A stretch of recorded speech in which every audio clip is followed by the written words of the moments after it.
Are you ready? Okay, we'd like to welcome everybody out to the Herriman City Planning Commission. What is today? February 7th. So thank you all for being here. We'll go ahead and begin, and Mr. Ryan Hells will lead us in the pledge. Please come up.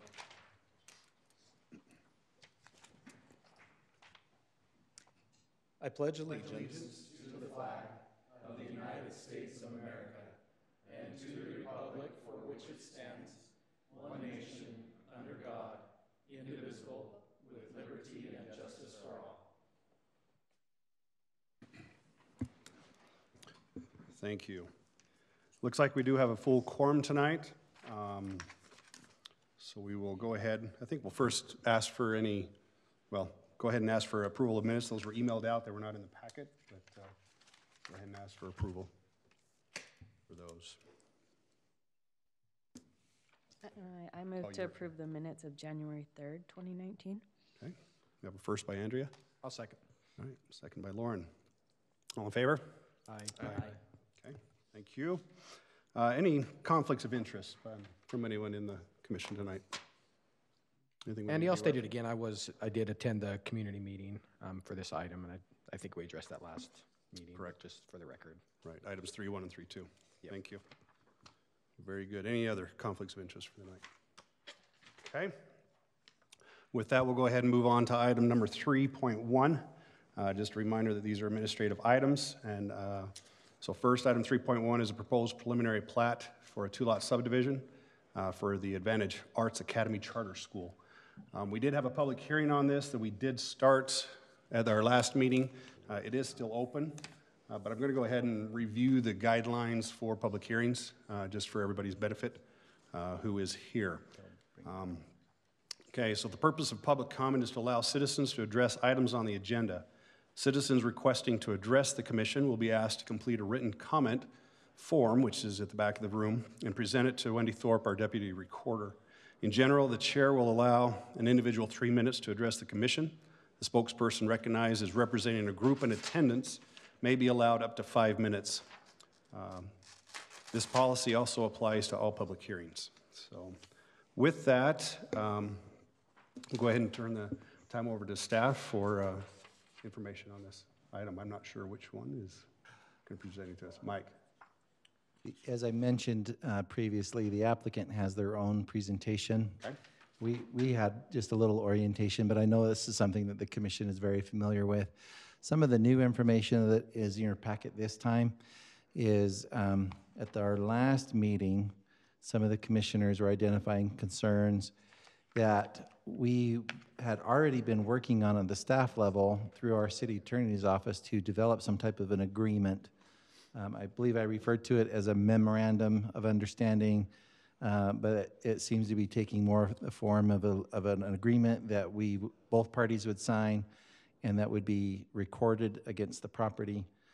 So that language in your packet is new. There will be one agreement for each parcel. There are 2 lots in the subdivision. The actual structure is on lot 1.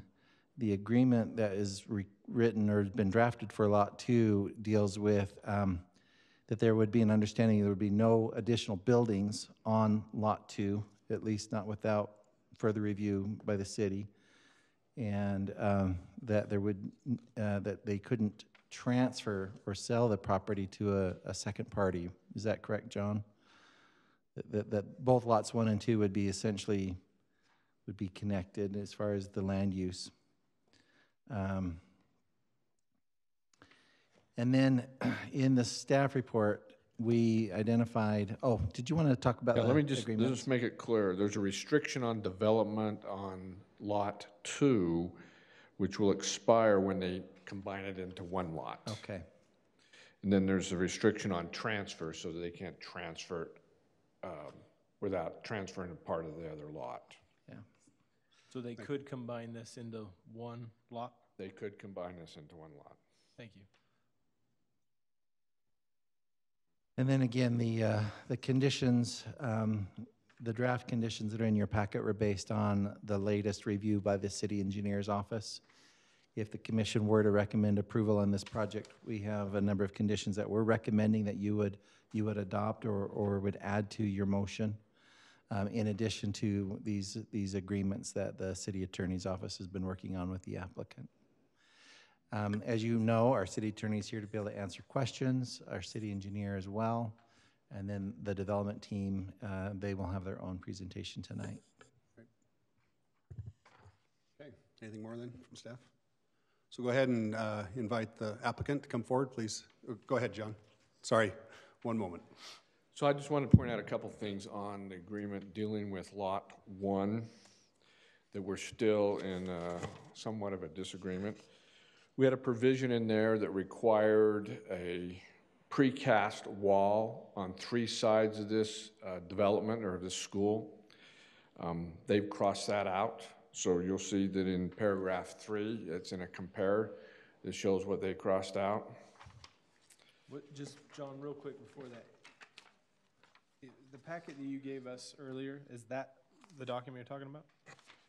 The document that was emailed to you as part of the packet. That's the Lot 1 agreement. Okay. I just want to make sure I was looking at the right thing. And then the second is in 5B. There's some storm drain water issues here to flow water from 118 and to deal with their own water. But there's a timing problem. When are they going to put this in? So that's a comment on 5B. So those are a couple issues that have not been resolved. Okay. Thank you. All right, we'll go ahead and turn the time over to the applicant. Come forward and please state your name for the record. Tyler Bodrero, Pace Management, 3248 South, 750 West, Syracuse. I am the applicant for the school. I was involved early on with the different review processes and actually submitted the application on November 5th. Tonight, I was not here at the last meeting. I was out of town. The last meeting, Mr. Jed Stevenson was here representing the development. So while there's been a lot of discussion and changes and decisions made on this project, a lot of those decisions have to be made by the school and their developer. Tonight, we have a board member, Kim Dorr, Sheldon Kilpack, Jed Stevenson, developers. We have the civil engineer, Josh Jensen of Silver Peak Engineering, and Ryan Hales, and David with Hales Engineering. Tonight, I think we wanted to, there'll be a lot of questions, and we can answer those, and there was some discussion. I sat in a little bit of a work meeting, happy to answer and have answers to all of those questions. I think the biggest question there has been from the onset of this project proposal has been traffic. Going back to the initial city comments in November, and then DRC, the neighborhood meeting in December, and then a lot of what's been worked through in January has a lot to do with, and mostly to do with traffic and all the other moving pieces that come with that. Hales Engineering was not present at the last meeting. There were some questions on exactly what the discussion was on traffic flow. I would like to, if it's okay with you, turn some time to Ryan Hales with Hales Engineering to allow him to briefly speak to that and to show what's been prepared as far as a visual animation of that traffic flow. Specifically to the proposed west access through the neighboring Jackson Village, the traffic flow will change on the school property. So we'll be able to look at what the development group and the design group has worked with city staff and has called the temporary initial phase or traffic flow, and then the permanent future traffic flow. So in your packet, you'll see different plans, and if you look at the bottom right corner, they're indicating where we're showing those 2 axes off of 118th. That's the initial temporary, and then the next page shows the future permanent, which has that west axis on 118th removed, and the southwest axis into Jackson built. So with that, we'll entertain questions, but let's start with traffic. Let's make sure we're all on the same page moving forward, understanding. Your packet's pretty big. I downloaded the PDF. It was over 700 pages. And staff's compiled all of the comments, all the questions, all of the, it's taken a lot to have a good perspective to look at this. And I think Mr. Stevenson left the last Planning Commission meeting with the understanding that I think we all want the same thing. We want a safe project that's functional, that works. And so in order to establish that, we start with traffic and understanding where those movements are taking place and the safety of that. So I'm going to turn the time to Ryan Hales, and then you can address him with questions. You can pull me up if there's, we'll get into MOU and some of the things that describes, and that is both agreements, the agreement on Lot 2 and Lot 1, are essentially, upon an approval, or it would be executed. But the school, the developer, they're willing to enter into those as they are, because as the intent of how this is going together was created, these documents simply memorialize that intent of how those two lots are to actually function. And so we can get into all those finite details, but let's start with traffic. Ryan? Okay.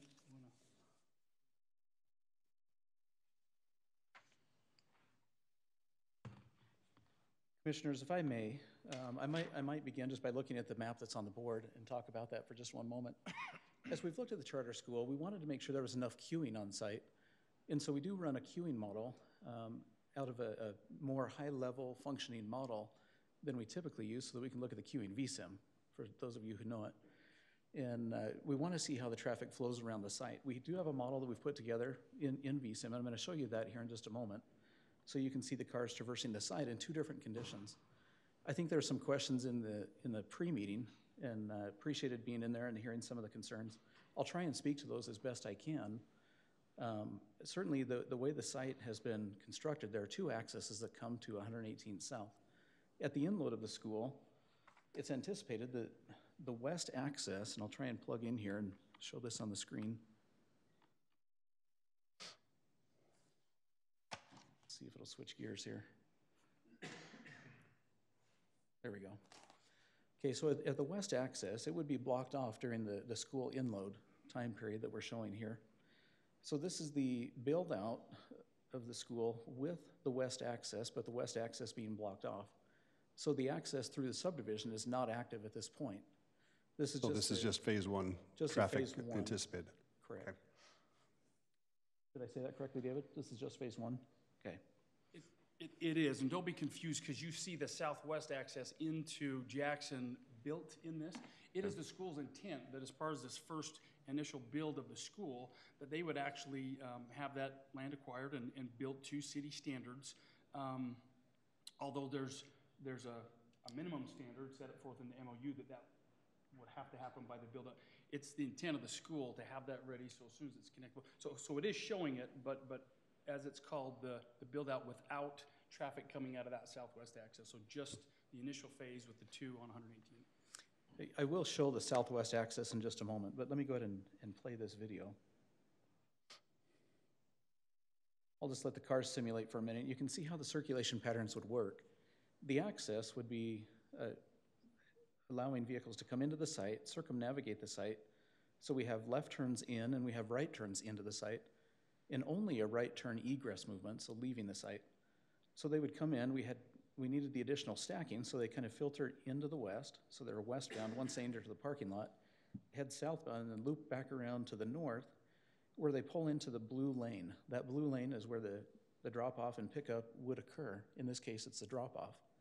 This is that morning peak hour. I don't know that I need to spend a whole lot of time showing this, but I wanted you to look at the circulation pattern. Let me point out the circulation pattern for the conditions where, excuse me, see if I can get this started, but conditions where the access ramp, where the access in that southwest corner is activated. Let me just go down and hit play on this. So the cars will come in from the access down to the south, that southwest corner.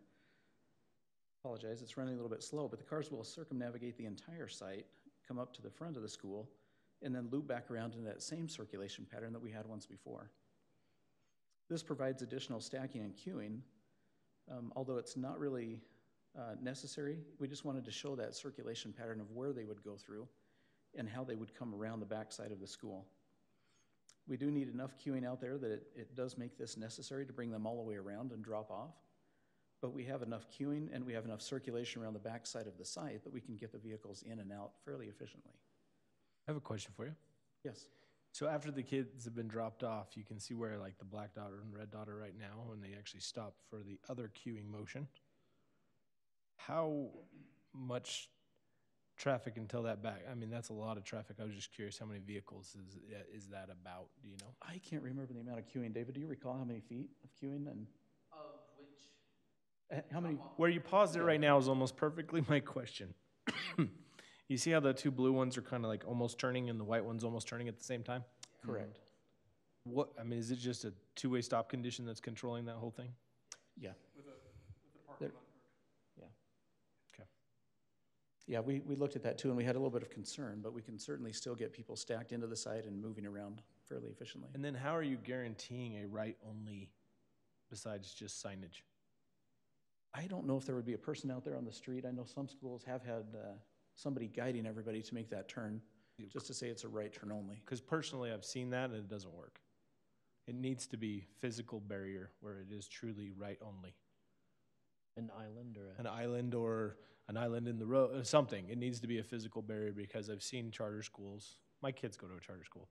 And I've seen it where sometimes that school administrator is late getting out there and all of that, and people will take the left if they get to take the left, and they do it anyway. We can go back to, if I unplug this, we'll go back to the overall Correct. site plan. Okay. There's been a lot of discussions with city staff, city engineer on, back in October, it was discussed, November, that a concrete median may be needed. And as we moved forward, it was indicated that the city would not require that at this time. And then it was indicated, and I believe, again, my understanding was that was, again, one of the trigger points or the measuring pieces of the MOU. As we got closer to getting to what we thought might work, there were questions from the city that really involved, well, after approval, and so there's two approvals that are before you in applications, the plat and the site plan. After approval, what teeth really does the city have based on your mandate with the state to operate, to come back and check on? And it started with traffic moving to the west to the Jackson Village. It was also added, what if there is a concrete median that's deemed needed? What if there is a walking path or a sidewalk from the school east to that? So you'll see all those things are addressed that allow the city to come back and measure that and be able to, as John liked to say in the meetings, have some teeth to have a measuring point to come back and say, we offered to put in the sidewalk or the concrete median. Now it's the city's opinion that right now it may not be needed or warranted.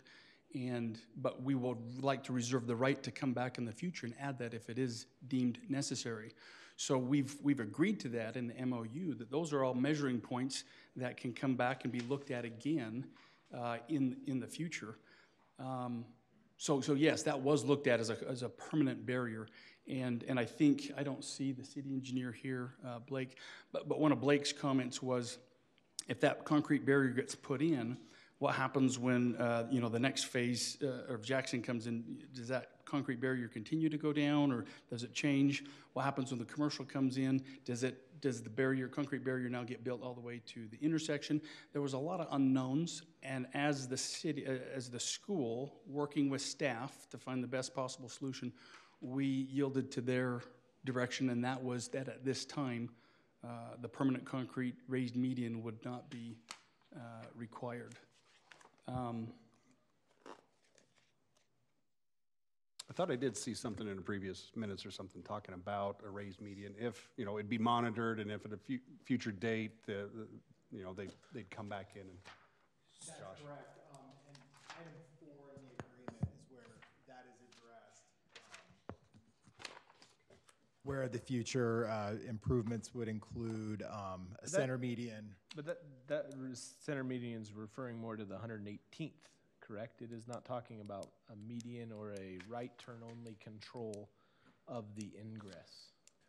So the recommendation from the traffic study. You're talking, okay. Yeah, I'm actually talking, I get we may need to have it to protect the left-hand turn. I wish we had your model because it actually showed it a little bit better, but if we could go to that slide, whoever's in control. That picture right there, this is a there's a perfect sheet. example. So I get that one day we could come in and put a median in for the city's purpose, and I totally get that, and that makes sense to me. But what I'm saying is, what controls are we putting on lot 1 so they only turn right, besides the sign? Besides signage? Correct. Because that, to me, is a key to the traffic study, as the engineer just said. And so to me, it's to mitigate that, we would have some type of control mechanism other than just people. Usually we do engineering controls first, and then you mitigate up to dealing with it with people. Yeah. And so there is a left access, correct me if I'm wrong, once that connection is made into the Jackson Village subdivision, right? That will then allow left turns out at the, so they can turn left, they just have to go all the way around through Jackson Village. But what I'm saying, though, is even with both connections, the total model works only if it's doing right turns out. Correct. Well, we ran it with right turns out, correct. Correct. So the condition would be, I think not only is it in the development agreement, and a condition to come back and put up that raised median if it becomes a problem, but I do understand that some of the discussion with Blake was, what happens during the middle of the day when parents are coming and going from the school? We don't want to force people all the way over to the subdivision and through it, but we do want to provide left turns in and left turns out. So basically in those off-peak periods, we would have those left turns available. One of the other items of consideration that had been brought up, I think, by the commission in your work session, kind of talking about that west access, that southwest access being 60 feet. Some other considerations that are currently being discussed are making a one-way circulation loop. I hate to make you switch back again. I don't know where that's going to go or how that might work. Do you have the packet drawing that shows? Doesn't show up on the monitor. I only selected a few slides for this, thinking that you would have your own. Yeah, no worries. So whoever has the mouse, who's controlling the mouse right now? You have it, Bryn? Bryn, can you go over to where the phase 1 is? Oh, just sorry, just right somewhere around where that access point would come out. There is some consideration to make that a one-way loop that would go into the school, in which case it would just be a one-lane in. That is just this would be one way, not the subdivision street. Consideration has been for both, actually, for the subdivision street as well, just to try and keep people on that circulation pattern that would be more of a clockwise circulation. So the developers told you that he's okay with his one-way only in through his subdivision? Again, it's just a consideration right now. It's being discussed, so. Looks like you want to talk. Go ahead. Sorry. I'd like more information. It doesn't hurt. Correct. On the street that when there was expressed a desire to punch into the neighborhood, and then on that street that we're right there, not the one coming in from 118th, but basically would force all the traffic to go south to the bringing them further four-way in, intersection, and then make it a one-way going back down in, so that the traffic coming in would be one way right into the site and right out, back out, to make the left-hand turn for that, and it would keep that flow on that road, and it actually, I think, help on 118th to make sure that traffic continues down and doesn't bog on. Is that a private road or a public road? Do you know? It's public. Real quick, sorry, we probably And we just had that conversation with Doug. Okay. And he's open to having that conversation. Can we get your name for the record, by the way? Oh, I'm sorry, Sheldon Kilpack. Thank you. Thanks, Sheldon. I appreciate it. That information is very helpful. Thank you.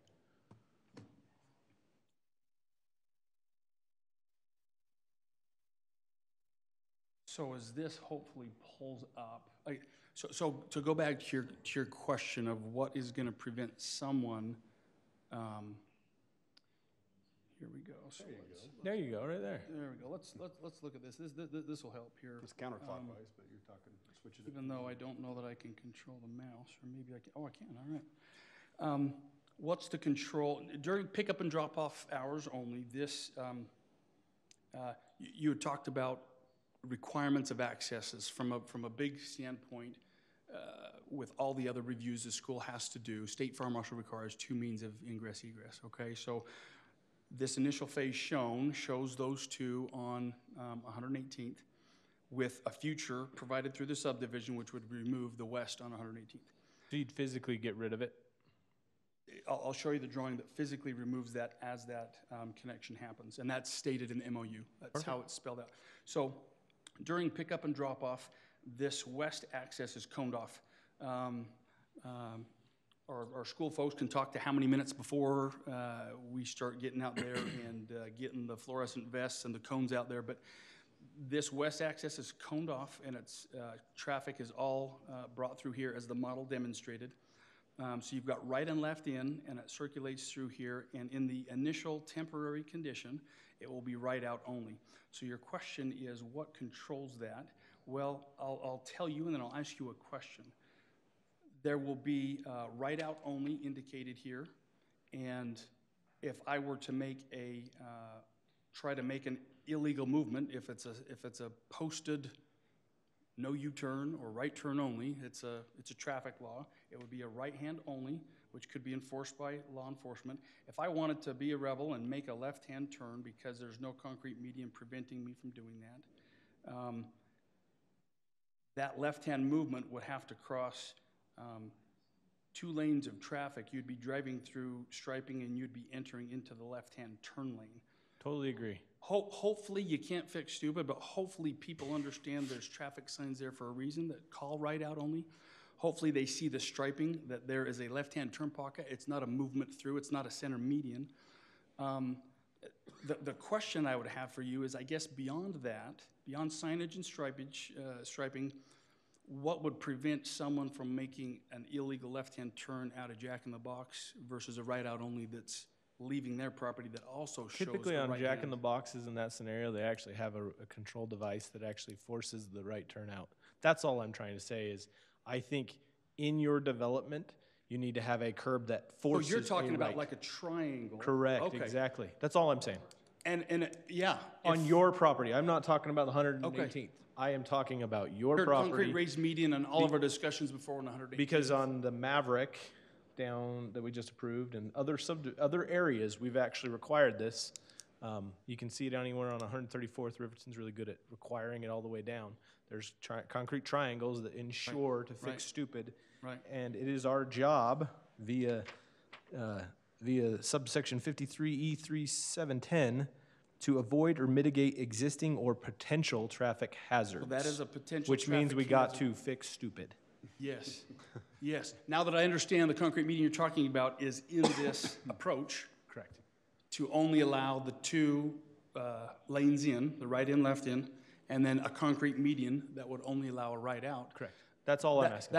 That can be Don't have an issue with that. installed in addition to the right out only. If that would be required by you, by city engineering, we would implement that. That didn't come through in any of the other discussions. Based off of what the traffic model and engineer has Do you said. see I a think- concern with that, Ryan? I think it's something we need to put in. Medians are hard to see. Again, you can't fix stupid. You might have something. I'd rather fix stupid that has them trying to jump over a curb and ruin their car and learn that they need to not do it. It's either a pickup truck or a snowplow. I'm good with fixing that kind of stupid. The one down the street from me, Chick-fil-A has one, and the snowplow found it here. I'll be a couple honest, weeks ago. because of this big road you are putting this subdivision on, I think we need to avoid fixing as much stupidity as possible so that there isn't more accidents right there. Understanding you're talking about on the school property in that approach, I think that radius can change and that can be added and painted yellow so people see that as they're coming left in, right in. But that Pork chop islands. yeah, there you go. Just want to get that in a minute. Pork chop island. Don't have an hungry. objection to that. Okay. That would again. The intent and purpose of the traffic study, all the changes and iterations and questions regarding the traffic study, is all to help ensure good traffic. Yeah, after reviewing it, I think you guys have addressed it. I just think we need to enforce what you have suggested and proposed. Exactly. I'll be honest, that and the other egress are my only concerns. Exactly. Right now, I got a quick question too. You got the dual rights coming out of there, but you only got one acceptance. That's actually wrong. Is there gonna be two, or is there gonna be one right? Bins. There's two ins and one out. Okay, I just wanna make sure. That All right. transfer was not correct. All right, just, very good. So we look at, maybe I can flip the page here. My computer certainly doesn't allow me to touch the screen. To look at the, Woohoo, this is fun. so there is the future permanent condition with the west access on 118th removed. Everything stays the same out on 118th with the additional asphalt, the striping, the right in, left in, and then the right out only. That would stay. And if you paid attention, it wasn't until right at the end of the animated model there was a green car that went and circulated all the way through. And when it came here, it didn't make the right out only. There was a green car that actually came to this exterior lane, which it's hard to read, it's small. It says exit lane. That is going to be an unblocked lane that would allow travel, unrestricted, kind of like this second bypass lane to allow travel all the way out. So is there not parking stalls along there then? There are. Parking stalls are dual functions. So there's a maximum occupant load or parking load, which is an nighttime event parking. During pickup and drop-off, there's dual striping. So you see the pickup drop-off striping over top of, in a contrast color to the parking lot striping. So during pickup and drop-off, and we can talk about administration, how they manage that on site, but there's no parking allowed in those spaces during pickup and drop-off. There was a question as to, well, what do those numbers look like? And I've been to schools that have this bypass lane and pickup drop-off lane, and I've gone in to volunteer or pick up or do something, and I've pulled in, so you're nosing front, and it's very easy to find a slot to use all this parking and then to just merge into the bypass lane. So all of this parking is open, all of this parking is open. This was added as this was done, so there's additional parking there. Quick question. So I enjoyed the model for the morning. My concern is that you're gonna have plenty of room to drop people off, but in the afternoon, come to pick up, they're all gonna be waiting. Is there enough room just for storage to have all those? I mean, I'm assuming, because you notice you had all those lanes in the morning and they weren't being used. I'm assuming that's all being used in the afternoon, and everybody's queuing up and being able to wait right there in those queue lines to go pick up their student. Was that modeled and made sure that, did you use VisSim as well on that? Okay. That was modeled at the max number. Future. Yeah, talk to the mics. We have a. Sorry, great question.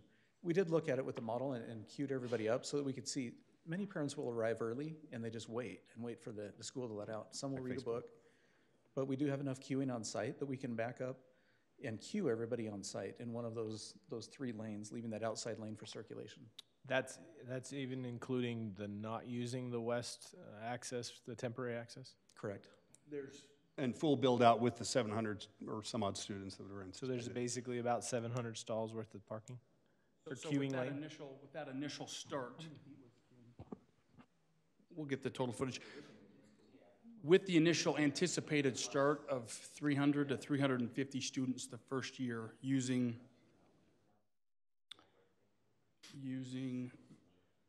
this condition here, there is ample stacking. Did you get the total lineal footage? Yeah, so the lineal footage is 2,200 square feet is what was required. When we push them through that southwest access, we even have the south side of the building and the east side of the building where they can also stack.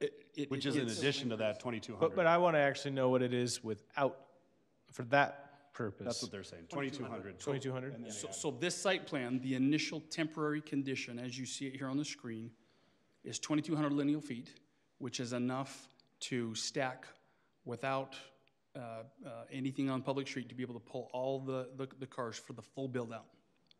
So we're starting with not the full build out, right? A build out maximum of 500, and it's anticipated the school would start with 300 to 350, but you have this functioning at full build out maximum capacity. You will notice that this outside lane is a stacking lane in this condition, okay? You'll notice that does get that 2,200 lineal feet of stacking.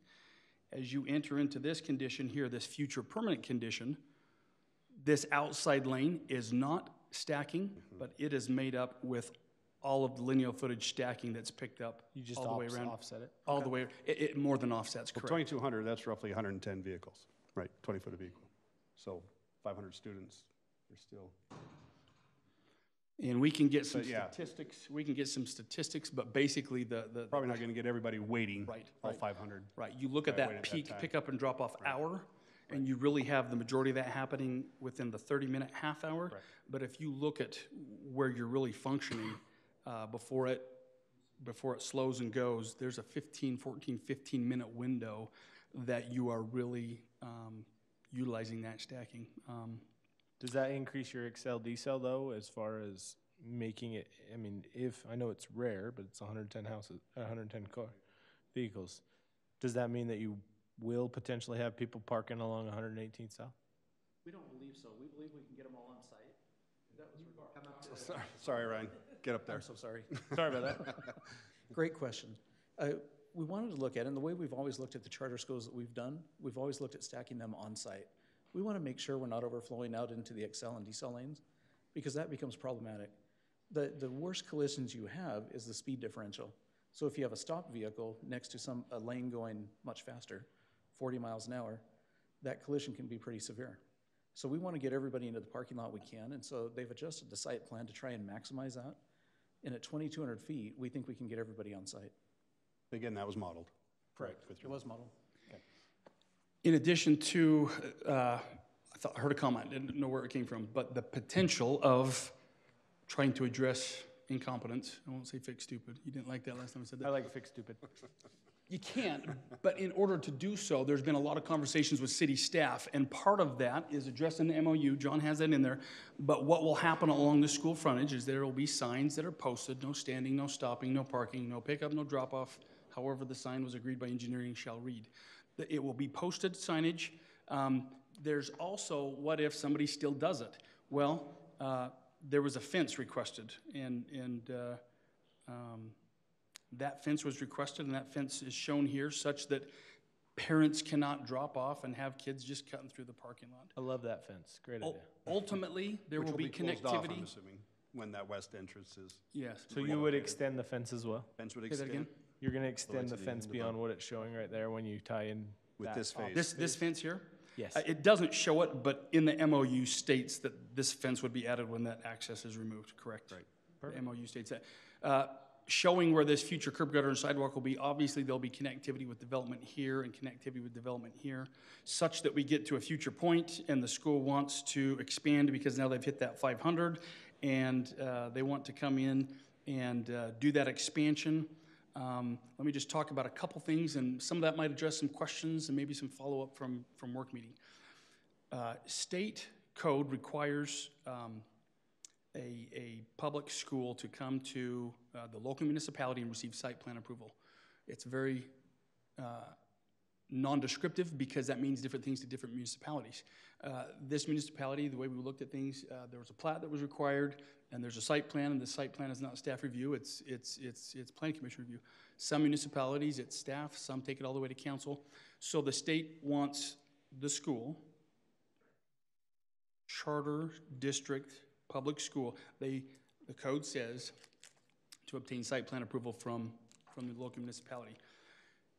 With the site plan approval, say that we were to show this future expansion, which is an 8-classroom expansion here and then a gymnasium bump out here on the back. Say we were to show this, and there's 2 conditions, one in Bluffdale, one in Salt Lake City, that an expansion was shown just like this on the site plan. Whereas the local municipality would approve this without condition, it's a site plan approval, and it allows one of 27 items on a checklist to go through the state and to receive that process, which is a building permit, and they construct, they start school. Upon time at which they need to hit that mark for expansion that goes to the state, if there is a site plan approval at the state, that doesn't need to come back to the local municipality. In the case that there's a site plan approval recorded with the state that has condition upon it, those conditions must be met at that future expansion point. Case in point, Bluffdale City approved an expansion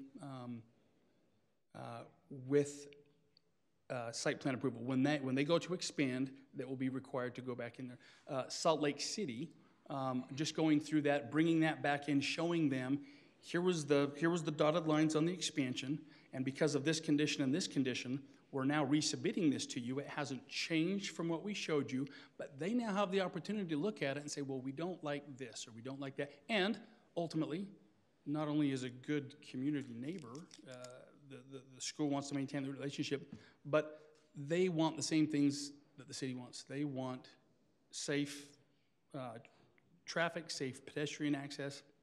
They want those same things. Those things are worked through.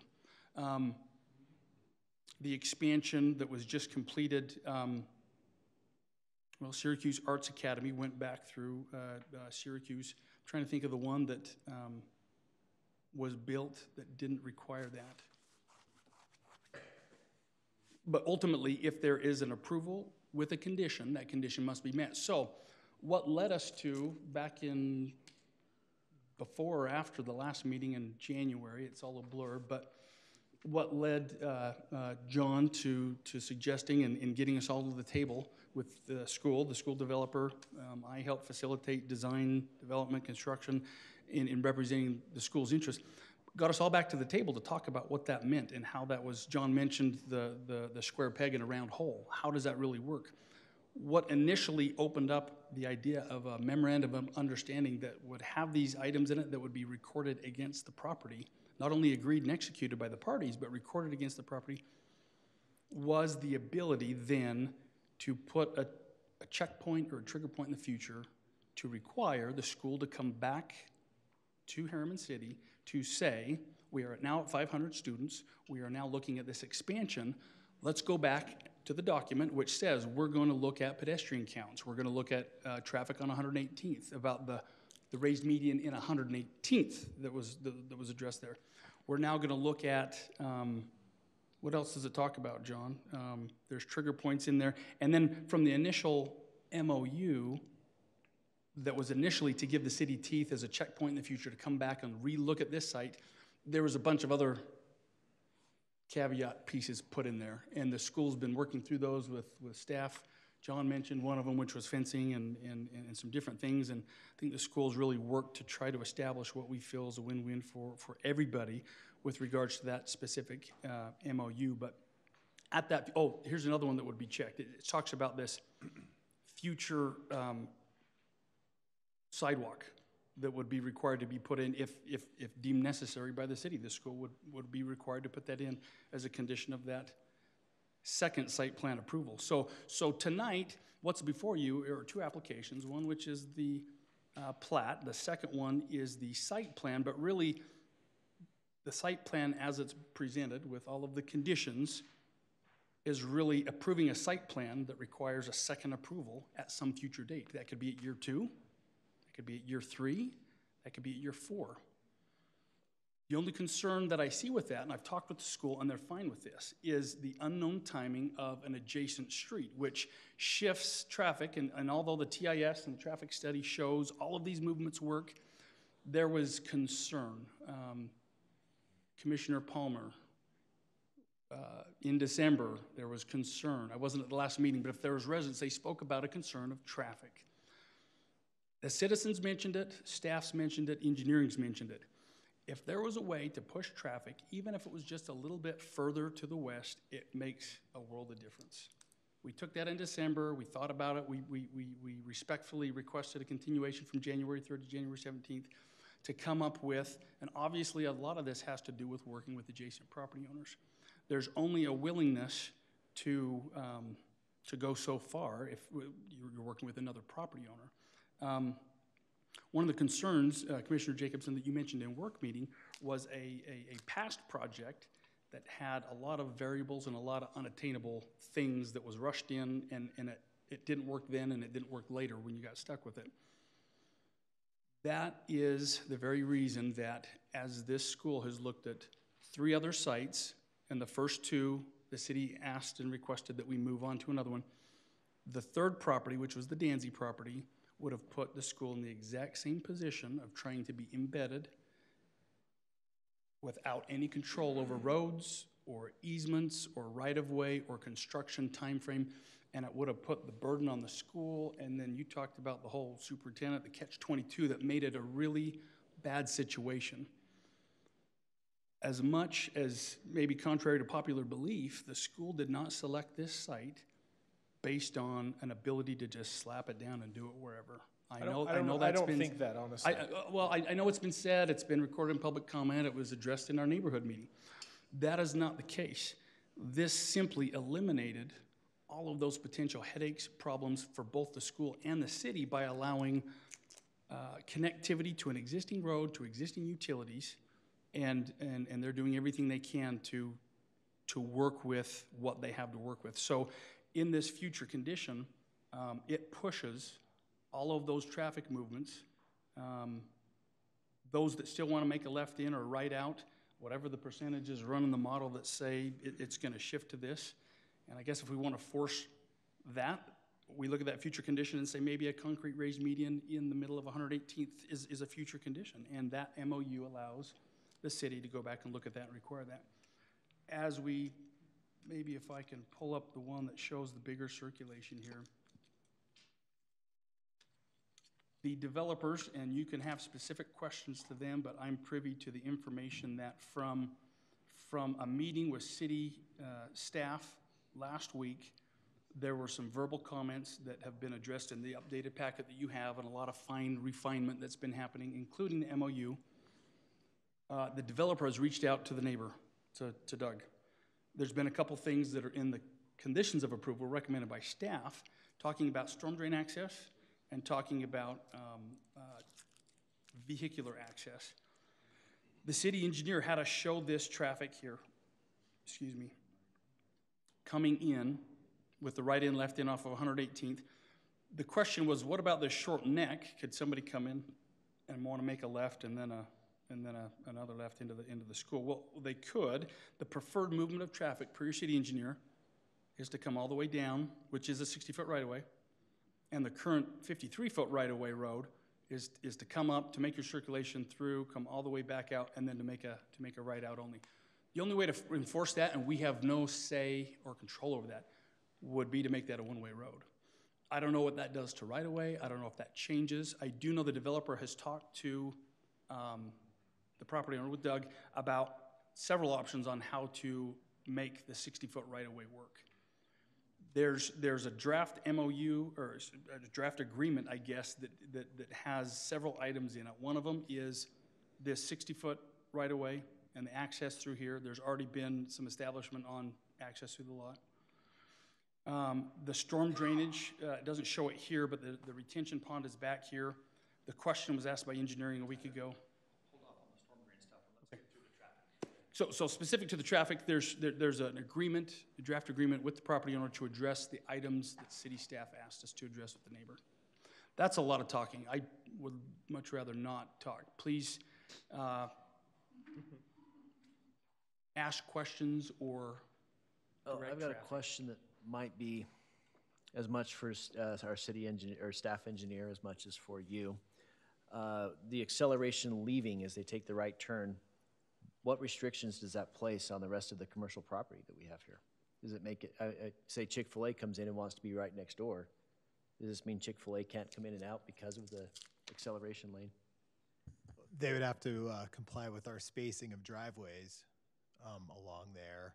Which does what for us related to the commercial? We want commercial growth. I think they would just have to be a little strategic with the placement of their driveways as whatever development hopefully happens. So would the entrance have to be 300 feet down from there, and then all of a sudden Chick-fil-A you have to circulate through the site somehow? Does Ryan know the spacing?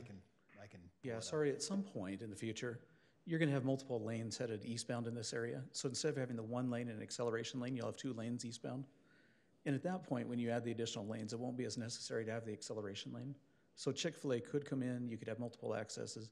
There will be some spacing requirements from the city that they would mandate, but you wouldn't need the acceleration lane like you would now. But I guess what my guess is you're trying to say is we need to protect our commercial just as much. Yes. Otherwise, we've pretty much made another worthless commercial corridor. Yep. Certainly understand. I want Lone Star Steakhouse to come in here and say, we need to, how do we? I love that lofty goal. I support it.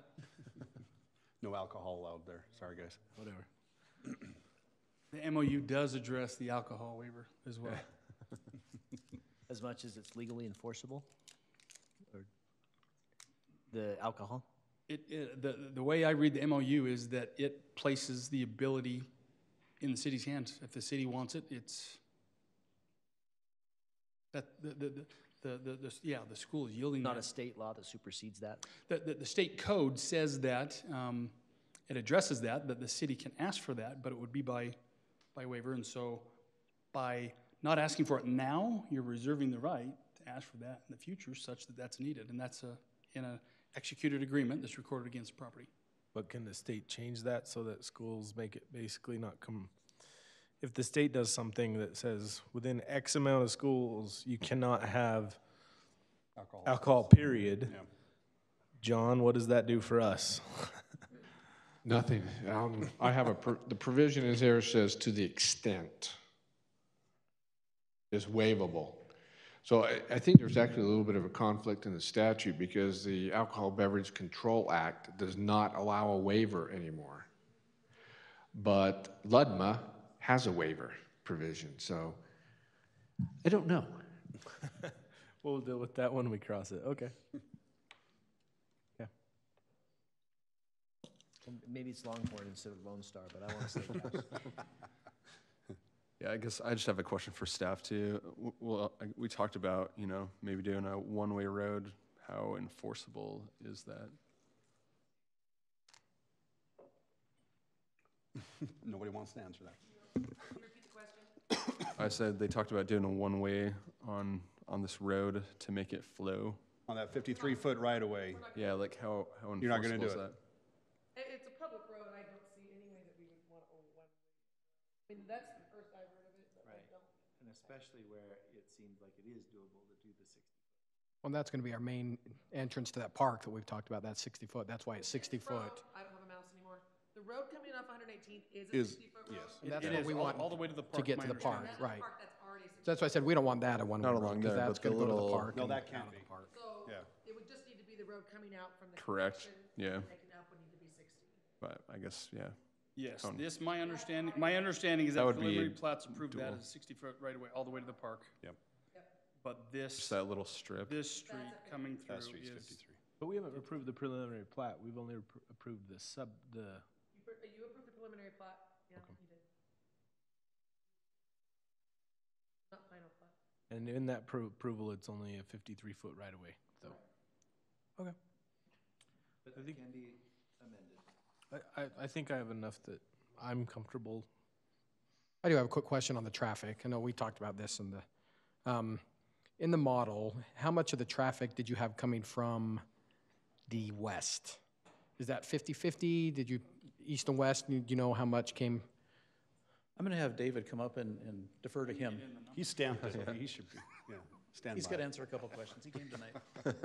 Make him work. Yeah, my name's David Chang with Hales Engineering. It wasn't much. It's going to take me a minute to find it.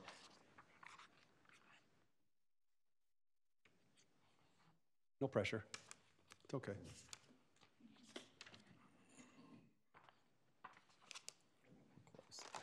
So originally we've got about 10% coming from the west and about 40 coming from the east and 30. So the east, when we say the east, we're talking Anything east of, beyond the high school. So coming from Mountain View Corridor, that's east. And then we've got 35 coming from the south, which is from Mustang Trail. So 35 coming up that road, making a northbound left, and 15% coming from the north. And that means it could be coming from basically Daybreak area, either coming down the north side of Mustang Trail or the road that extends north of here. So effectively, you're forcing majority of it, 75-ish%, back to the east. to be from the Right east now- side. What's that? Most of the traffic's doing a left-hand turn into the school is what you're basically saying. Yeah. It's kind of a worst-case condition where we're making lefts off the main road coming in. in getting people in. We recognize that as things build out to the west, certainly these numbers will change. And we'll probably even have a higher percentage of people going to the west and back that direction. Well, I'll bring up why it's a concern for me, just purely safety. I know as an impatient parent, I'm going to be waiting in that left-hand lane, and I'm not going to want to wait to turn left. I'm going to go down, and I'm going to try to flip a U-turn down further down 118th right now. And that's a 50-mile-an-hour road. To me, that's scary. You know, I just think it's an accident waiting to happen. I think because people will do that. They will go down and flip a U-turn before this other access is in there. Because I think you will, at the beginning, you'll have at least 90% coming from the east. So it's just I know you're kind of stuck where you're at, but that's scary to me with that 50-mile-an-hour road and possible U-turns going down. Yeah, we'll make some semis in here soon too. And that's true. We have semis coming down we've got Bullfrog coming in down the street, just half a mile down the road from you. Semis coming down. Thank you. Okay. Is there anyone from the public that wants to ask questions? Yeah, exactly. So is there anything more then from the applicant we need to? If there's any other questions we could address, we'd love to do that. All right. Okay, so as I mentioned at the beginning, this was already opened up as a public hearing in our last meeting. So what I'd like to do now is to take any comments from the public, if they're here. Again, come on up and state your name for the record. Okay, seeing none, I don't know if I want to close the public hearing as of yet until we, until we get further along on this agenda item. Any further discussion then from I don't have anything further for the applicant. I'm good. Okay. I think I know the extent. So thank you. And then any other discussion then from the group? I think just so everybody understands where I'm heading, because I think I'm the one ready to make a motion. Okay. But before I do, I kind of want to point out the two issues that I see at hand. So I'll be honest, if you were to split this up and it was two separate applications and there was already a subdivision, my bigger concern is with the subdivision. So that's 3.1. But because I have a problem with the subdivision, I see a problem with 3.2. Okay, so the issues that I see with 3.2 are I do think it needs to say the requirements for the site plan have the pork chop island, it has signage along 118th, and I know you guys have said that in an agreement, and I know that the staff's given us a really great recommendation, says all required agreements and memorandums, but I'll be honest, I think at this stage we have so many agreements that I've heard you all relay that I have no idea what we're even talking about, which agreement is which and all that. So I would actually prefer in the future, staff would put every agreement that we're talking about in so we can ensure we're all talking about the same thing.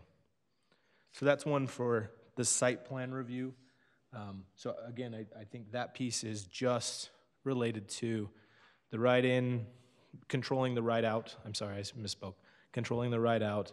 And I'll be honest, at that point, I think you've met the majority of the site plan issues with the exception of the subdivision plat, which is where I have my bigger heartburn, okay?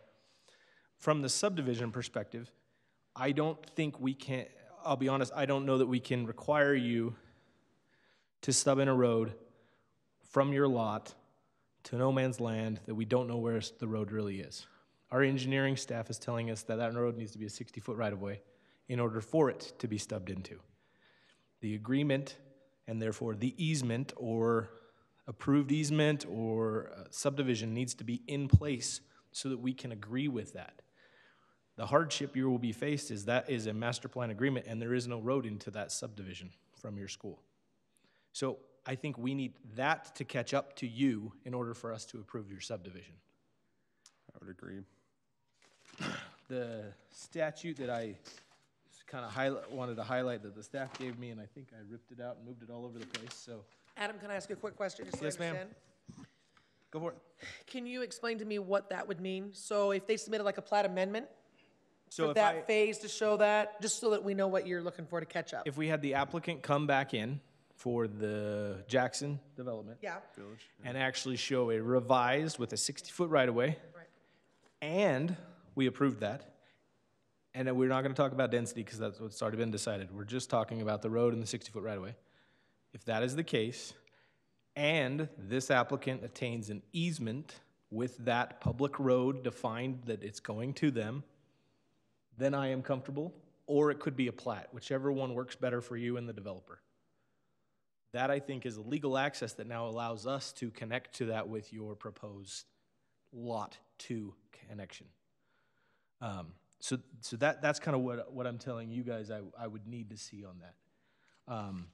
The reason why I say this is because if you look at the municipalities may not accept, so I'm looking at what you guys provided in 10-9A 3.5, paragraph 3, it says what we can't do to a school except what we can do. And there's a italics piece on page 285 of your packet if you want to read along with me. It says that it is not reasonably necessary for the safety of school and not located on or contiguous to school property unless the roadway or sidewalk is required and connected in an otherwise isolated school site to an existing roadway. So I agree with you on the site plan. I'll be honest, I look at it whether the site plan stands alone, and I understand that we're totally fine on the site plan. But I think that statute right there is what requires us on the subdivision to ensure that we connect it together. And so that's where I think we are stuck and bound. So that's why I think the subdivision has issues, which holds up the site plan.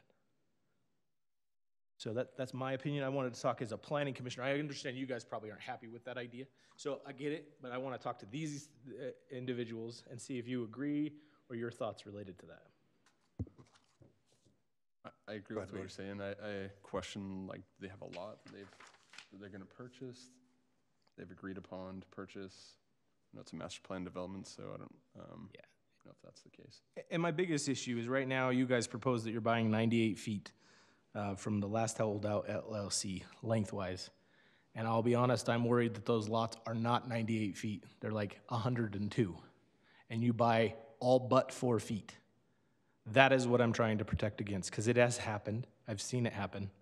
And that's what I'm trying to ensure that you can get to your end goal, because I actually think you've done enough mitigation strategies. If you put in the pork chop and put the 118th sign, I think I agree, I don't love it, but you've mitigated it. I understand that. But because you need the subdivision first is why I think we have to hold this up, because it's stubbing to no man's land, and we don't know, because that master plan is calling for a 53-foot right-of-way, not the, thank you for closing that, not the 60-foot that's required by our engineers. So at this point, I'm ready to continue this so that you can mitigate that based off of those issues. So again, on the site plan, I'm only looking for a pork chop, and I'll state this in a motion in a minute, and 118th South signages that say no parking along 118th. And also a note that says when you tie into the southwest, you will extend the fence. I know that you will, but believe me, we've seen it where once guys like you go away, the school principal has no idea what they're supposed to do, and even though their board kind of knows what they're supposed to do, that changes. I want to make sure that it's smooth, okay? So that it's already pre-planned and you're already aware of that. I get it, that's in the MOU, but we can't get to the MOU in my mind until we get the subdivision done. And the MOU is part of the site plan, not the, well, it's kind of part of both, and that's where I really want the staff to outline which agreements go to site and which one agreements go to subdivision, because they're both a little bit different, but yet still the same. So Adam, let me take your argument a little further. Okay. If we take it further down the road, let's say it, for whatever reason, they go to expand this second phase 4 years from now, and there happens to be houses on these lots. Correct. I could guarantee some of those people are going to start suing over somebody trying to connect to that road. Correct, and that's why I think in Doug Young's subdivision, we need to approve that there is a road going to that. And although, so it's already there, all in place. And that's before why residents ever I'm move in. comfortable with doing an easement if he doesn't get a subdivision fast enough, because that'd be quicker for you all to get an easement done. Then it protects you.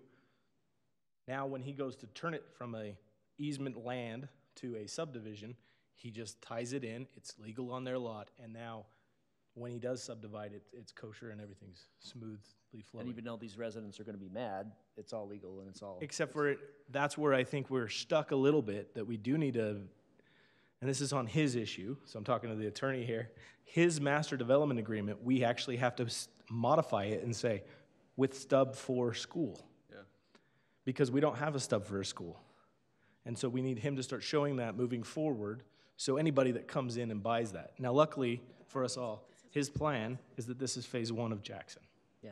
So I would hope that he's right around the door, ready to submit an application, and everything should be pretty quick, and you guys, it'll probably go like this is the hope. But if it doesn't, we need to protect for that, for the school's interest and our interests, for a subdivision with an And the access. residents, so they're aware beforehand. Correct. Before Well, they buy a place, I would hope. They that have to tells come them. back to us before. We've only approved them preliminarily, so they have to come back before they even can buy those lots. So I don't think they'd have anybody that could get that upset yet. Right. Great. Any other discussion? Yeah, I'm ready to make a motion if you. If so, okay, we're ready to entertain a motion. We'll just take the motion on 3.1, correct, right now, and then we'll move forward. Commission? Comment, John? Yes, go ahead, Could you John. address the other issues that have been that I raised in the agreement? Correct. For example, the wall. Yes, can you restate those again? Because I cannot find the agreement that you emailed us in this packet. I've been trying to flip through it. So could you just rattle those off real quick for me? Okay, so one of the conditions in this agreement What agreement are you referring to? The agreement to lot 1? Lot 1, Okay. sorry. Well, and it'll also be applicable to Lot 2, but that they will install a 6-foot precast fence on the east, south, and west property lines, because those will be subdivisions.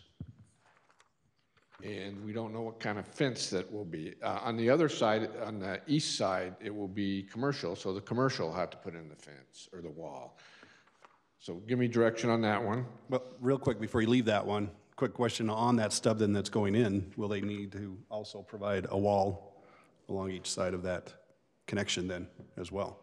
Each side of the stub. Inside the subdivision for where you got For lot a 2. resident on each side. as For the part of lot that. 2 piece is what he's talking about. Didn't address that in this agreement. You tell me what you want to do. Okay. I think we need to, yeah. Okay. The timing of the storm drain improvements under 5B, it just kind of left dangling. So they have two storm drain issues. One is to move water on 118 and then to deal with their own water. So this is really their, let me read it again.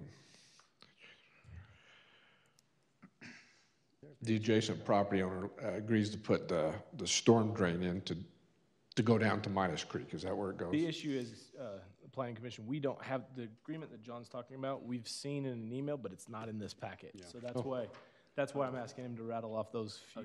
Okay. Make sure we get them in the. Because he gave us a new agreement related to the lot 2 concerns. That was what he gave us in the pre. Okay, now I understand. Which is why I want the agreements to be spelled out so we can make sure that they're all kosher as we move it forward. Kosher's probably not good. And of course, the pork chop, you talked about signage. So I had a couple of other thoughts. Given, I don't know if the state fire marshal has seen this concept with the flag. My understanding is the state fire marshal may require 2 access points for each lot. In this case, it's only 1. So we maybe just need a letter saying what they need. Fire approval in the agreement. Okay. Okay. And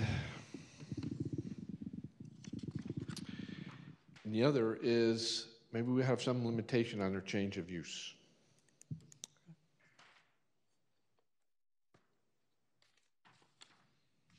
And that's about everything I can think of.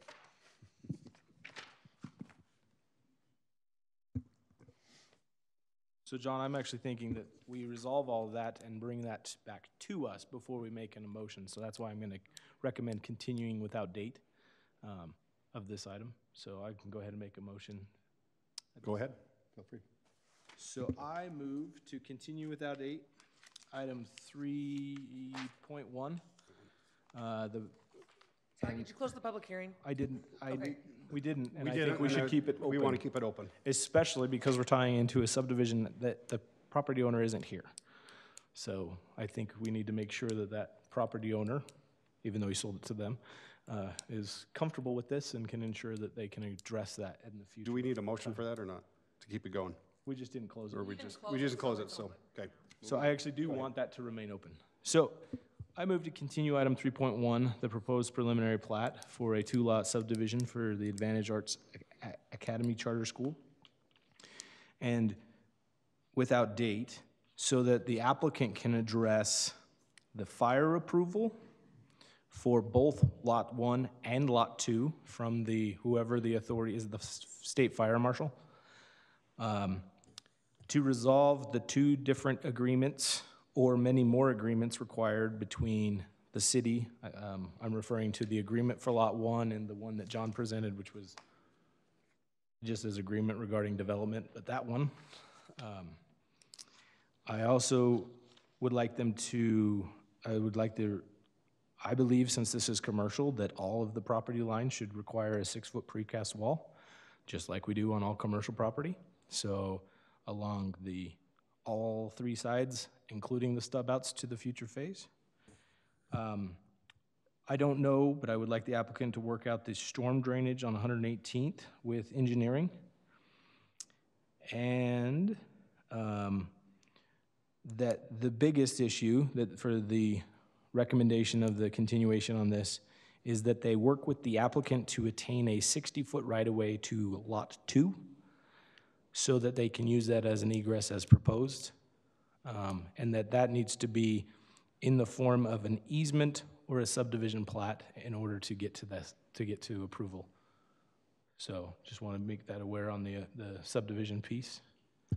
And just for the staff, I would really like, when it comes back, that we list out all of the agreements, since it sounds like there's many, so we can really refer and understand the way that the subdivision is different than the site plan.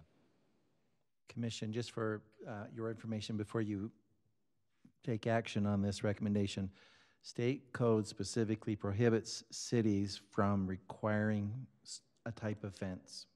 I know that they have been willing to talk with us about doing something other than a chain link fence, but you made a motion saying that that was a condition that had to be addressed. I'm just saying that state code does not allow us to.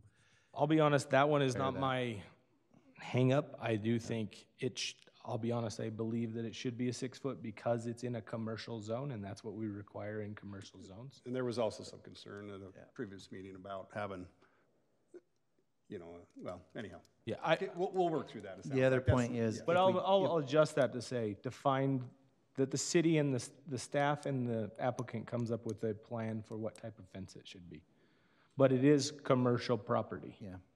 And also, even though it's maybe the commission's preference to hear this item again, if you don't continue it for a date certain, which is fine, we will renotice it. If you continue it to a date certain, then we don't have to renotice the meeting, but we will have to renotice it whenever we reschedule it. There was a lot in there, so I think we're going to have to renotice it. That's fine. That they need to overcome, and I would like you to overcome that before we meet again, because otherwise we're just talking semantics and not understanding details. If a renotice, do we need to go ahead and close the hearing then? No, because you can't close it or because you can't open it again, right? With a renotice, I guess you could. Yeah, you can close the hearing and then we'll renotice another hearing. That wouldn't really matter. Okay, whatever, I don't. No, we'll keep it open, just curious. That's my motion. The fence, I want the staff to come up with on the fence. On the fence, can we do concrete fence from commercial to commercial, or is it just commercial to residential? Typically, it's just commercial to residential, so that's where I would only think, honestly, the precast would be that left corner of this picture. Commercial, residential, have that 6-foot precast. But I'll be honest, I get that it's a school, so I'm going to ask the staff to come up with recommendations, but bear in mind that it is a commercial property. And Adam, we did already require Jackson to put in a precast fence. Did we? Mm-hmm. But yet they're not in yet, because it was right? commercial here and here. In the development agreement. But in the development agreement, they actually put it on the commercial. So I'm sorry we're putting you in this situation, but they kind of kicked it to the commercial in the future. So that's where we're kind of stuck. And that's where we really haven't, I mean, even though Jackson is an applicant and it's a development agreement, we don't guarantee, it's not guaranteed it's coming in, right? Right. So that's where the first one sometimes has to have the burden of installing it. So I think addressing those, I honestly don't have a full decision one way or the other on the type of fence, but I would like it to be decided so that we can at least evaluate what the proposed is. That's my concerns related to item 3.1 in my motion. So we have a motion. Any other discussion? Do we have a second then?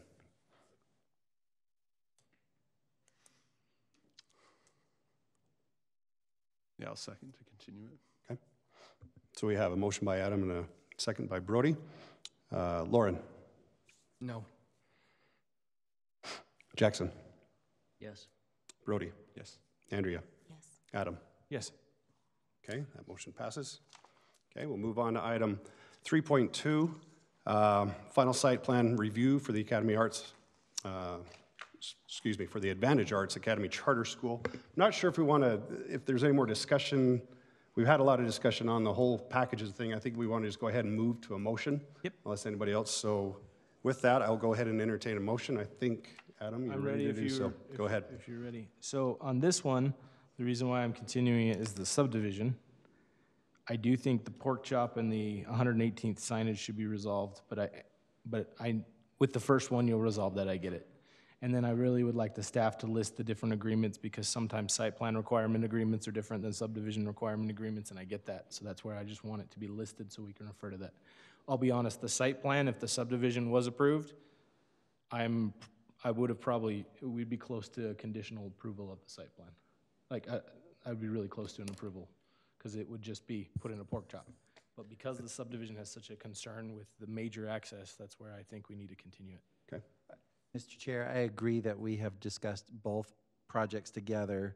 However, just as a point of order, we should give the applicant an opportunity to address the commission if it was their pleasure. Okay, to and do then so before also you probably a public made an comment as action. well. Yeah. Public comment's not required on. No public comment. No public. Oh, this one's not a, excuse me, that's not a public hearing. Excuse me. All right. All right, so yeah, we'll go ahead and entertain any additional comments then from the applicant. Specific to site plan, and again, as these intermingle one with another, the school has been very good to work with the city on a lot of things. You quoted state code, but if you skip down a couple paragraphs from where you quoted, the city may not, and staff just advised you, require landscaping, fencing, aesthetic considerations, etc. As we've looked at this, the school is not opposed to working with the adjacent property owner to come to an equitable solution. Right now, the site plan shows what's required per state code for safety of the school children playing on the playground. And that is fencing off the back of the building, around the playground, up, which did come up and over, but now with this future condition, the fencing will stop short there and probably come over to a condition where students access the playground from the building here. With regards to some of the other conditions, again, the city asked in a verbal comment just over a week ago that we consider the runoff water. Currently, it exists in an existing swale that runs along the south side of 118th. Our engineering has showed that. Engineering asked for a permanent box. We've dropped the box in. We're conveying that through pipe underneath the access points, and we're putting it at property line. One iteration showed an angle grading back to the existing swale. The engineer understood this to be right-of-way. It is not. It's future dedicated. It's future right-of-way to be dedicated. Understanding that that is an adjacent property owner, that water will be conveyed back in at property line at the existing ditch. That will be mentioned with the adjacent property owner. It already has in a draft agreement. The storm drain outfall with an easement for a permanent outfall will be addressed. The 60-foot right-of-way has been addressed in 2 or 3 different ways to accomplish that. It hasn't been determined exactly which way that will go, but that is determined. Part of the crux of the MOU that the city attorney helped put together to understand, again, how this all comes together, and it's unique, I get that. But the MOU addresses the fact that if this lot cannot be purchased and developed as an access point, the site plan is not approved. Your city ordinance talks about objective standards. Here at the front of your Planning Commission agenda, let's see, it's on page, what page are we on here? page 3 or 4 here, it looks like page 5, process. Talks about the city process. Then it has bullet point 1 and 2, and then it has a statement. I'd like to read that statement. It says, following a public hearing, the Planning Commission shall make a decision based on applicable ordinances and standards. I'm not aware of, and I didn't hear exactly what the objective standard is the city's asking the school to meet that requires them to wait for approval on their site plan until an adjacent property has an approval on their site plan plat. I don't understand what that objectable standard is. Maybe somebody could educate me and show me that. But that's a question I have. The second part of that is the whole reason, again, that we started shifting towards creating an MOU that would be signed and executed by all parties and recorded against the property was to ensure that A, B, C, and D have to happen in order to obtain the site plan. If the school developer is unable to provide any of these things, it hangs in the balance the site plan approval, which is the condition of approval at the state. The objective standard not only talked about in your Planning Commission notes and in your city ordinance, as you read, Commissioner Jacobson, from 10-9A-305, section 2B, a municipality may subject a school to objective standards only and may not be subjective. So I'm reading in city ordinance and state ordinance that we're trying to create objective standards that we're to meet. And to be honest, you've already voted, it's already happened. But there's things with regarding to state law that we are bound by, the school is bound by, we are meeting. My understanding from city ordinance is there's something in there that says that state law, when there's a conflict, that would rule or direct. And so I guess I'm looking for, and we have some items, you've provided those items. We can address those items within the next few days. There's a noticing requirement. That will be. We left it open, so. I'm anticipating that we'll be back here on the 21st. Okay. My concern really is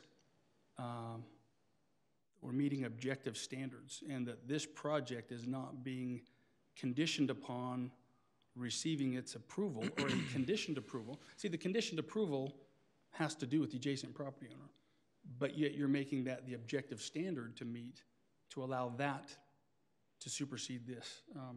The only reason I'm tying the site plan is to the subdivision is because that's the issue with your site plan. If the subdivision was tied into Doug Young's with a stub-in road, that was the last motion. If you would have had a mitigated strategy that had a lot, we'll call it lot, if Doug Young's subdivision came in and it had your lot built in, I can agree with you, you now have a buildable lot. You currently don't have a buildable lot, and that's why I made the motion earlier. Your site plan, I think, with the exception of the pork chop, mitigates all of that strategy, with the exception of it doesn't have a buildable lot. So that's where the site plan is being held up, is because of the lot itself. My understanding is that. But I don't know that we need to debate it, to be honest. I think you're here to present your I'd like staff's opinion. My understanding is the engineer has submitted a plat that shows 2 lots that meet city ordinance. So that's the objective standard that we're asked to meet. With regards to the fire marshal, he requires 2 accesses and they're provided. He doesn't look at property lines. This project is being developed as one project. There is 2 means of egress. So the objective standard has been met with the state fire marshal, which really, all due respect, it isn't under the city's purview. The objective standard has been met here on 118th. We've talked a lot about traffic, and we need to understand that you have 700 pages there. We've had traffic engineers, and we have data analysis that shows that the objective standard for reasonable safety has been met in this temporary initial condition right here with these 2 access points of 118. The objective standard has been met.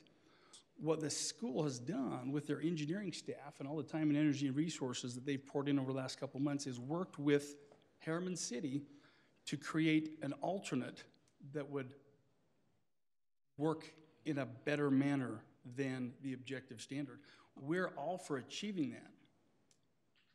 There are some things the city has to put, this is directed and initiated by the city. The city has, it looks like, some things to work through or deal with the adjacent property owner and his plat in order to marry up with what they're requiring in the MOU as required right now of the school. Those are just a couple concerns I see as we have this. Other than that, yes, within a short period of time, the agreement with regards to where the storm drain's going and the agreement to exactly how the roadway connection would be built can be established and brought back to you. I get where you're going, but I'll be honest, I don't know, and I'm gonna have to ask the attorney and the recorder. We've made the motion on the subdivision. My question and what they're asking you to present is your site plan questions. And my site plan question is... Correct me if I'm right, Mike, I can't go back and change what I already did. Unless I choose to make a motion. Right. Which, that's not gonna happen from me. You guys can do what you would choose to. But I'll be honest, the reason why Mike's allowing you to speak is related to the site plan question, not about debating what I already did, correct? Right. And so as we're talking about the site plan, I understand you've made the motion. Gotcha. And should you choose to or have the ability to amend, great. If not, what I'm saying is we will be back before you, but we have to be clear, we have to be on the same page that we're meeting an objective standard.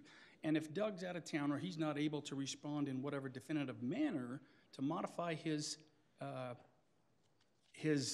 plat, his preliminary plat approval in a way that's acceptable to you, my understanding is there's no measurable standard that requires that to be a condition on this site plan approval or this subdivision approval. I think it does on the subdivision approval, and that's where I think the city engineer and the city staff needs to do that analysis. And that's why you have staff, and I would suggest you defer to them. I want to make sure when we're talking 60-foot right-of-way, we're simply talking the Jackson Road, correct? Correct. This is private. This is not. I mean, right now, we have approved that subdivision at 53, and so technically, your plan to tie into that goes against what our staff has recommended as a 60-foot. So that's the issue. We're stuck. Right.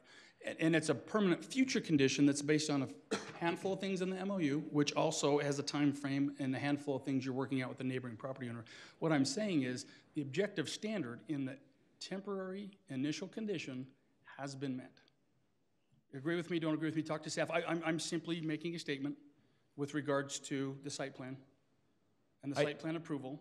I can understand your point. That's contingent also on, we just discussed the plat. The other thing I would ask that maybe you would seek counsel on, because if you're right, then we're mistaken. But if we're right, then there's something else to understand here. But my understanding is all the changes over the last 2 months on this plat has allowed 2 legal lot subdivision. You've indicated a couple different times that it's not. If it isn't, we need the objective standard that we have not met to make a change to the plat. And that's what I'm saying. I don't think you have, because you're tying to a road that doesn't exist. So we need to ensure we're building an appendage to the parking lot, and that was requested by the city. If you don't want that, we won't build this until Doug builds his road. That's fine. The city did this, the school agreed to put it in now to help the assurances of the city that it will be done in the future when Doug builds his road. I don't care. I don't think the city or the school cares when that goes in. We offered to put it in with the initial construction. So if you would rather that gets built to that point, we can make that adjustment to the site plan as well. We're simply asking for the objective standards that we haven't met, that we need to be required to meet. If I may as well, just because I was at Sheldon Kilpack, at the meeting when that road was discussed to tie into the neighborhood was to really pull more traffic off of 118th. And really, the school, as it's initially going to be built, will not be at its full capacity, but yet everything, all of the circulation and parking and everything is built for that full capacity. This other portion as well could be held to the same standards as a sidewalk in the MOU that would not allow us to extend, to add the additional classrooms until such point that we could tie into that, into the neighborhood, and which would require us to do that at that point. And so I think there's ways of doing it, but even as it is, I think the traffic engineers show that coming off of 118th everything still works. We know that it's not the preference of the city, which is why we're trying to find a way to pull something through the neighborhood, really to make that work better for what you would like to see. And we're trying our best to get there. So I just wanted to point that out. I understand where you guys are at, and I honestly don't know why we put you in a situation where you're tying into a subdivision that we have no authority and we approved a different direction. So I'll be honest, that is a frustration I have with staff as well. I'll be straight up with that, because I don't understand how we can approve a subdivision where we have no legal, we've already approved it in a different way. Outside of that, that's why I keep telling you, the site plan looks decent to me other than you don't have a buildable lot. And that is why I'd like to make a motion, and we can debate it all you'd like, but to be honest, I'm asking the chair. I mean, we're not really discussing, we're arguing here. Right. Well, it's in an effort to gain an understanding and be on the same page. I think you understand the page that I'm on. And I think we understand the page you're on as well. So as pertaining to the site plan, then we're wherever we are tonight, obviously we know where we are with the plat, but what you're approving for a site plan is really a future and an intermediate condition. You're saying that you acknowledge that this works, that traffic meets the objective standard here, and that traffic works in an acceptable manner, and the MOU states that this will become, this is a temporary, short-term condition, even though it meets that standard, and you're approving, as part of the site plan approval, you're then approving this future condition. The other one shows it better because it actually takes out the lot, but you're approving the initial site plan and a future condition. That future condition has contingencies on it. You've named a few. You've asked us to go and solve a few of those with the property owner. Yeah. The city attorney's asked us to solve a few of those by agreeing to them and recording that against the property. We've agreed to do that. So as we talk about the site plan, we're talking about acknowledging and approving a site plan that works, and also approving a future permanent condition that works better. That's what we're talking about. All right, thank you very much. All right, any further discussion then from the commission? All right, I think it's I already have a motion on the table. You have a motion on the table. I think we ought to restate that. Go ahead and restate that motion then. I move to continue this item until the applicant can address the subdivision, and then if they wouldn't mind addressing the pork chop and putting it on the drawing, or I'll put it on a requirement in the future. That's all I have on the site plan. Okay, so we have a motion. Do we have a second?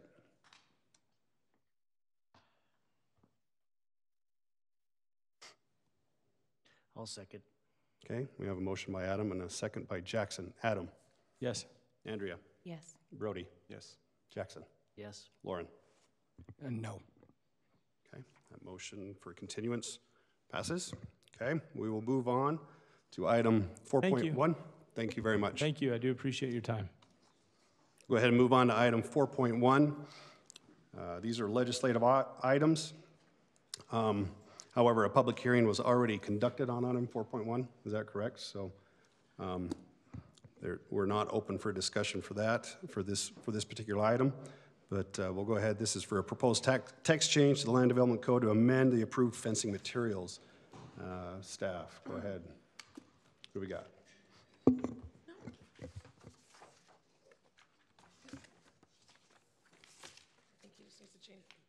There we go.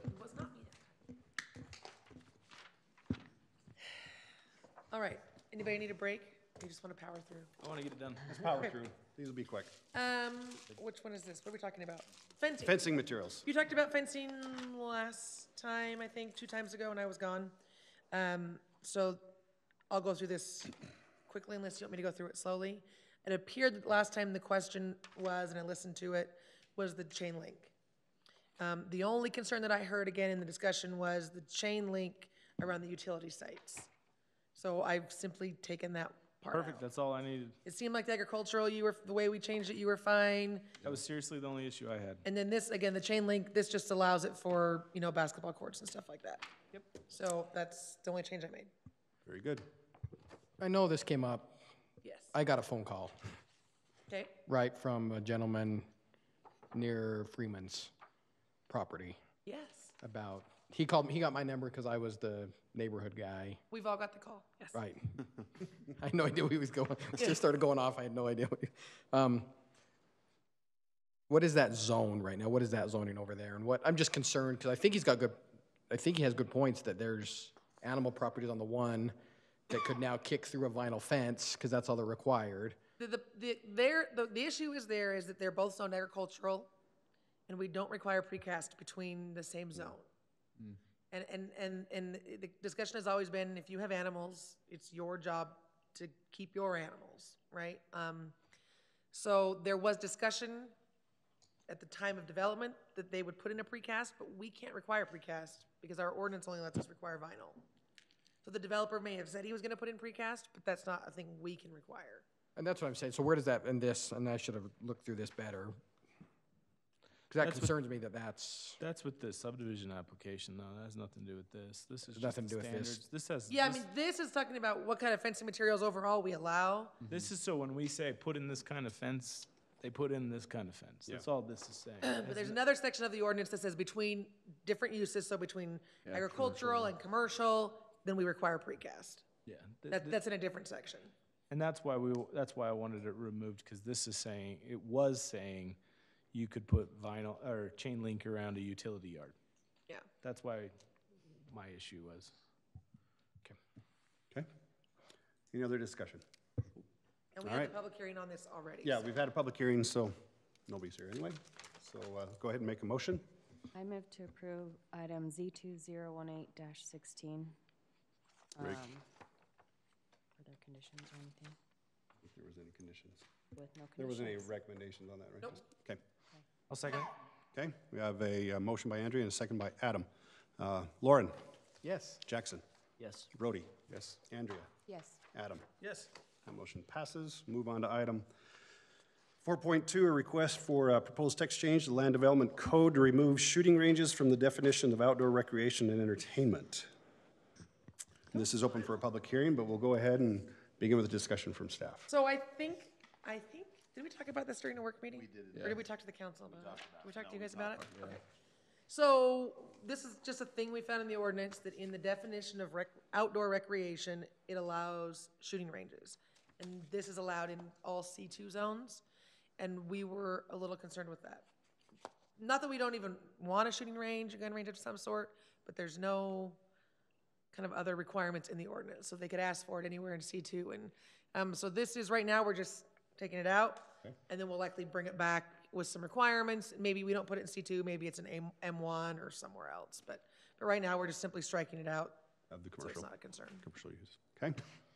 All right, very good. Since this is on for a public hearing, we'll go ahead and open it up for public comment. Nobody's here. We'll go ahead and close the public hearing period. Any discussion from the commission? This makes sense. Just a quick request. So this doesn't affect indoor shooting ranges at all? No effect on indoor? My understanding, no effect. Yeah, because that was open air, right? Specifically outdoor. Outdoor, open shooting ranges. Very good. Like to entertain a motion then? Make a motion to recommend approval to City Council of item 4.2. Okay, we have a motion. We have a second. Second? Second by Andrea. Adam? Yes. Andrea? Yes. Brody? Yes. Jackson? Yes. Lauren? Yes. The motion passes. We'll go ahead and move on to item 4.3, a request for proposed text change to the Land Development Code to create an accessory structure chapter. Again, this is open for public hearing, but we'll go ahead and turn time over to city staff. So we brought this to you a few months ago, and this was an attempt to combine all the accessory structure information in the ordinance into one chapter. It was in like 3 different spots, more than that actually, through the code. So again, this was combining them all. We brought it to you originally a few months ago. It required a lot more work, so we're bringing it back. We had a public hearing, but we went ahead and noticed it for another public hearing since we were making more changes. I'm gonna go through, so again, the majority of what this is, even though the whole chapter is underlined like it's new, most of it is just moving it from other spots in the ordinance. So I'm just gonna kind of go over what's new information. And again, this is some stuff we've talked about. We talked a lot about unusual shaped lots, and if we wanted to give exceptions, and do we want an exception in the ordinance, and do we want to allow it? So we believe we've done what you wanted. And this was our attempt to even explain this. Because it sounded like you'd rather just have it in the ordinance than have an exception. You know, if we're gonna allow it, let's just write it in there so that it works. This is the words we have, this is the diagram we added. I think most of you can remember kind of this lot that we talked about and how it was just a weird front yard in this situation. Quick question on this. I noticed in the language, it does say that structures 200 square feet or less may not be located in the front yard. So in this situation, this 200 square foot less than is not going to be allowed, but I think we're okay with having that situation where, you know, a shed or something like that. We're okay, but right now there is language in there. And this is why we're having this conversation, because we have like gone round and around about this ordinance, because you can find all the loopholes everywhere. The intent was really like, if you got a big front yard, do we want a tough shed in the front yard? Probably not. I mean, if you have a situation like this, where it works, then it's fine.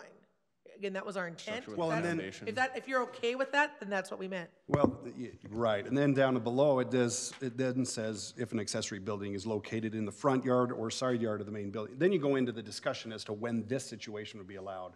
Right. But early on, you just say if it's 200 square feet or less, it's not allowed. But I don't know if we want to say that. I think we go ahead and allow that, but again, under condition that you then spelled out below. With me, it's kind of the configuration of the lot. That's what's hard.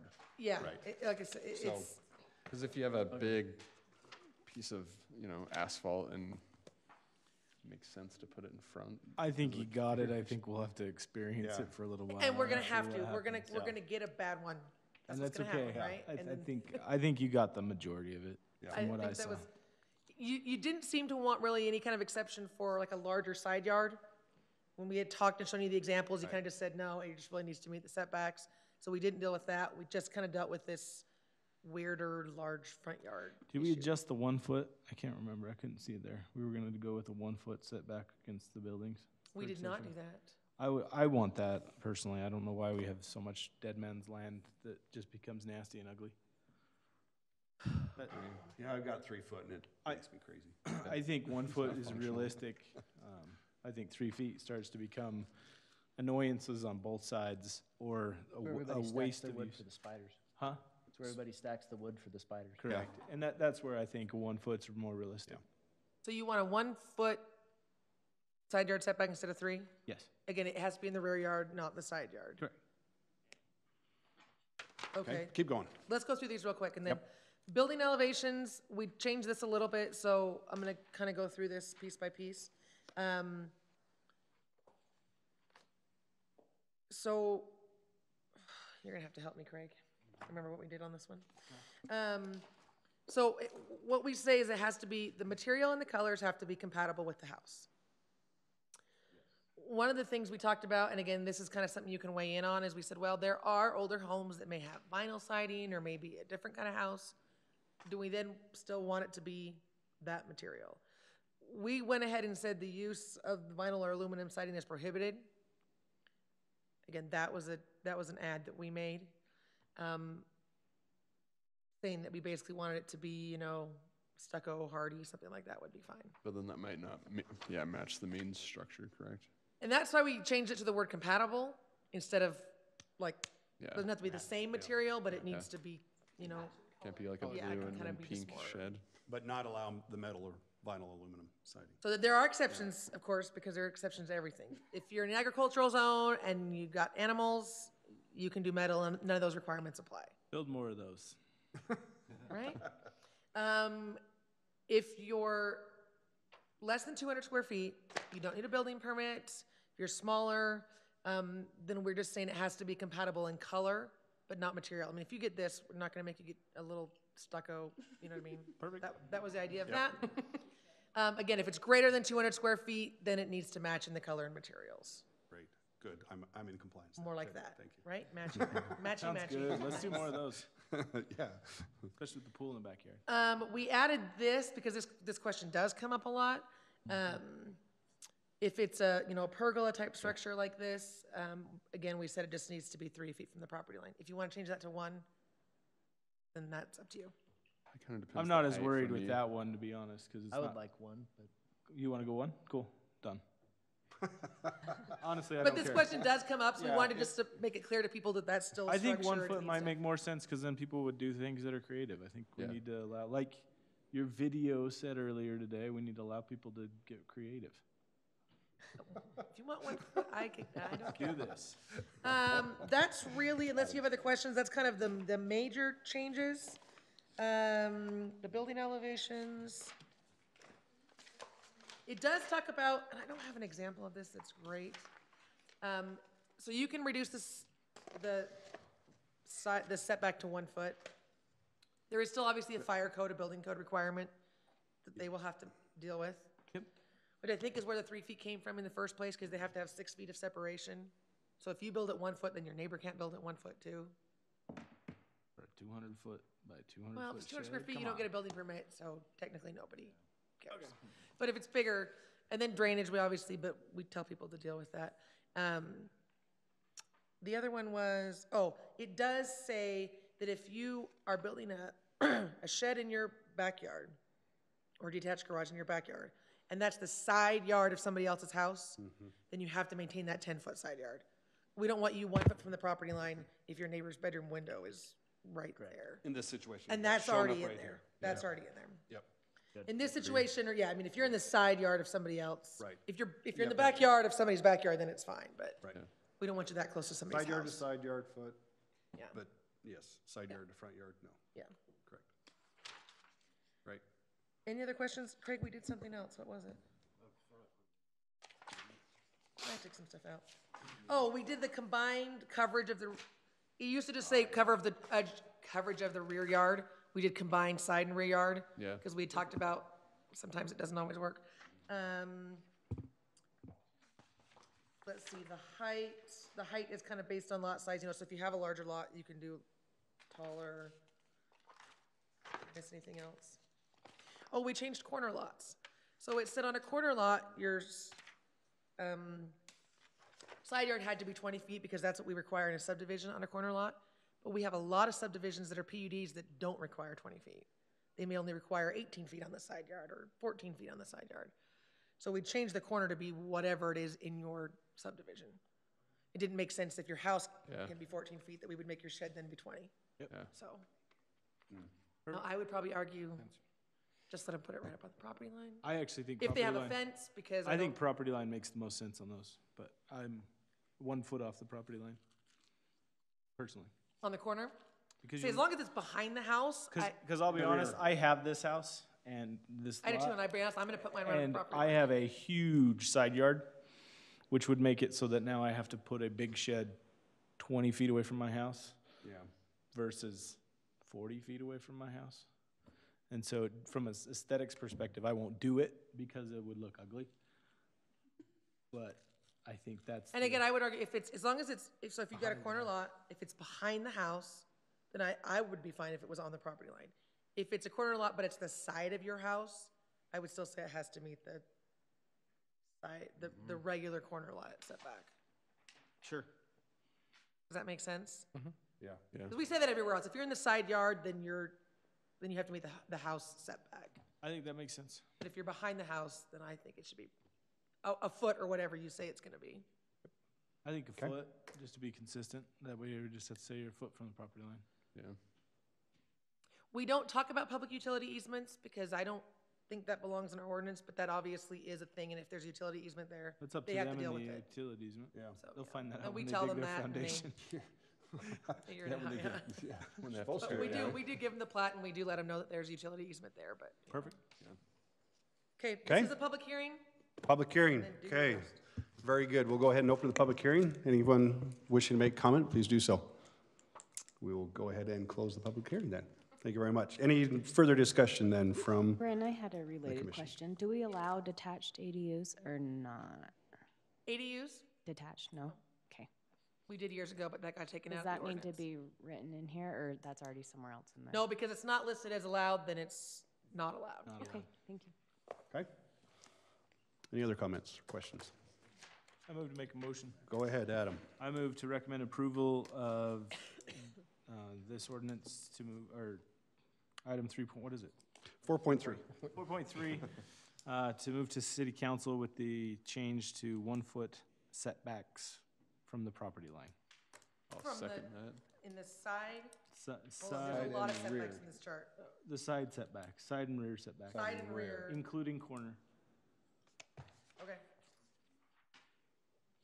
I'll second that. Sorry, But we still keep the distance if it's on a backyard to somebody's side yard, right? But that, yeah, Front that's a to separate side. line item in here. If it's Okay. next to a side yard, it Yeah. calls that out. Yep. Alright. The corner, you wanna say 1 foot. So again, we're still saying if it's in a side yard, then it needs to meet the setbacks of the house. But if it's behind the house, 1 1 foot foot. anywhere in the backyard. what about the 200 square foot minimum that says is not allowed on the front in this situation? Do we want to include that in that motion? Sure. I think that might make it confusing. No, I really don't care. A 200, to be honest, a 200 square foot will not come to planning commission, Right. and they will just do it. So in my opinion, it doesn't matter. From an ordinance. All right, well, then let's leave it alone. Let's leave it the way it not is, gonna and then if they feel so Bigger inclined to stuff come is and what will talk to come us. to us. Yes. That's why I have 199.9. Mine's 200, depending on where you measure it. The inside is less. Yeah. All right, moving on. I quoted the 199.9. We have, Motion is just we have a 1 foot? motion for Just the 1 1 foot on the side and We got it. rear. Very good. And then I'll second. Brody seconds the motion. Lauren? Yes. Jackson? Yes. Brody? Yes. Andrea? Yes. And Adam? Yes. Thank you. All right, with that, any comments from the chair? No. Commission? I have one brief one. I really appreciate staff's changing the packets, but the one thing I've noticed, and I've talked about this before with how we notice 2 separate things, but we make 2 separate motions. Now you guys are submitting us as 1 motion, but we have 2 items. It's very difficult to refer to that. Figure out what's. I'll be with honest, what. based off that last one, because half of them were subdivision requirements, which I totally agree with, and the other half were. Oh, but they were the same on both, they're- basically, yeah. And there was only the one, so I do think we need you guys' help kind of separating that, plus with the size of the packet, finding the second to the second page for that same We put dividers in item. for you. That helped. That did help a lot, I appreciate it. But I'm saying finding that, because it looks so much similar, it's very difficult to find what to actually say. See what you mean? Does that make sense? All right. Any other comments from the commission? Nope. All right, our future meetings, there's none listed here, but I guess our next commission is on the 21st. We're still on schedule for February 21st, correct? Very good, and council meeting next Wednesday, I believe. So those are the future meetings. I'd like to make a motion to adjourn. Most, so moved. All right, all in favor? Aye. Aye. Thank you. Take off. Get out of here.